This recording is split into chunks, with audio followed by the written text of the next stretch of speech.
Para muitos, a Avenida Prefeito Omar Sabag representa o início de uma deliciosa aventura. Ela começa no viaduto do Capanema e termina na BR-277, a rodovia que liga Curitiba ao litoral do estado.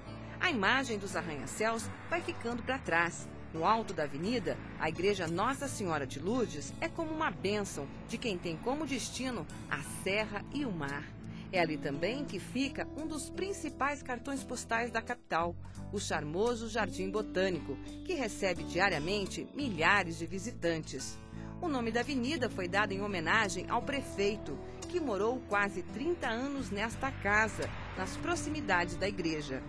Omar Sabag administrou Curitiba entre 1967 e 1971. Ele foi nomeado pelo então governador Paulo Pimentel, que teve a indicação aprovada por unanimidade pela Assembleia Legislativa. Para o jornalista Raul Urban, Omar Sabag representou um marco na história da cidade, a transição da capital provinciana para a Curitiba moderna de hoje.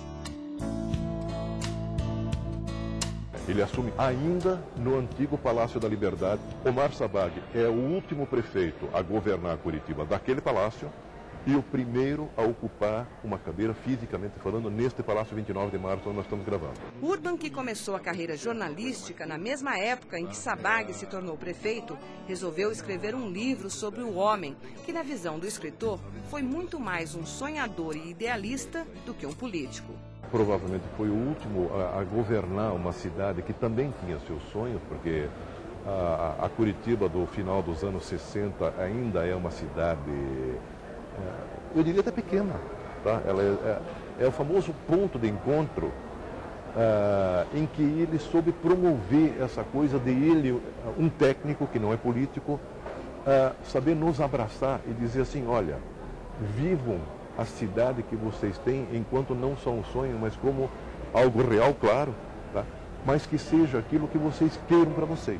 Como prefeito, Omar Sabag construiu o viaduto do Capanema e a rodoferroviária, dragou e canalizou o Rio Ivo, expandiu a rede elétrica da capital e o saneamento básico, construiu escolas, casas populares e foi responsável pela implantação do Plano Diretor da cidade, um projeto de seu antecessor, Ivo Arzua.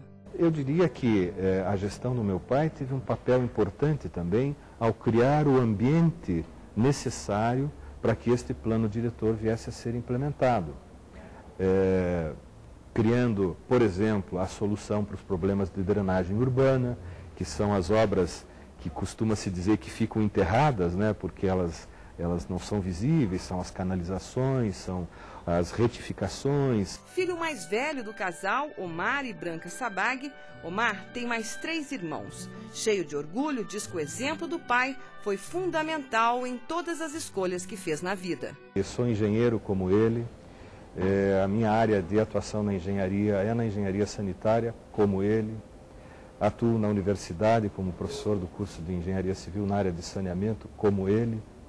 E atuo hoje na prefeitura, como ele, na prefeitura de Curitiba. Antes de ser prefeito, Omar já havia construído uma carreira de sucesso. Formado em engenharia civil pela Universidade Federal do Paraná, onde também foi professor, Sabag mudou-se para os Estados Unidos em 1955. Lá estudou engenharia sanitária em Harvard, uma das universidades mais conceituadas do mundo. Voltou com uma visão inovadora e revolucionária em saúde pública. Ele trouxe de lá as técnicas de fluoretação da água, que foram implementadas em Curitiba logo após o retorno dele pelo Departamento de Água e Esgotos, que antecedeu a Sanepar, que hoje nos atende nessa área de abastecimento de água, né? E foi a primeira capital brasileira a ter este recurso da fluoretação da água e que depois foi difundido para praticamente todas as cidades brasileiras que hoje em dia fazem o tratamento da água utilizando flúor. Apesar de ser um homem bastante ocupado com o trabalho e os desafios da vida pública, o ex-prefeito era muito apegado à família. Pai de uma menina portadora de síndrome de Down, ele e a mulher se uniram a outros pais, para fundar a primeira PAI do Estado. Quando foi feita a instalação, é emocionante contar isso, o Omar falou e a plateia inteira, todo mundo chorava, dada a emoção que foi aquele momento. Além de engenheiro sanitarista, político e professor, Omar era também um apaixonado pelas artes. Aliás, a arte estava no sangue. Omar Sabag é descendente de um dos maiores escritores árabes de todos os tempos.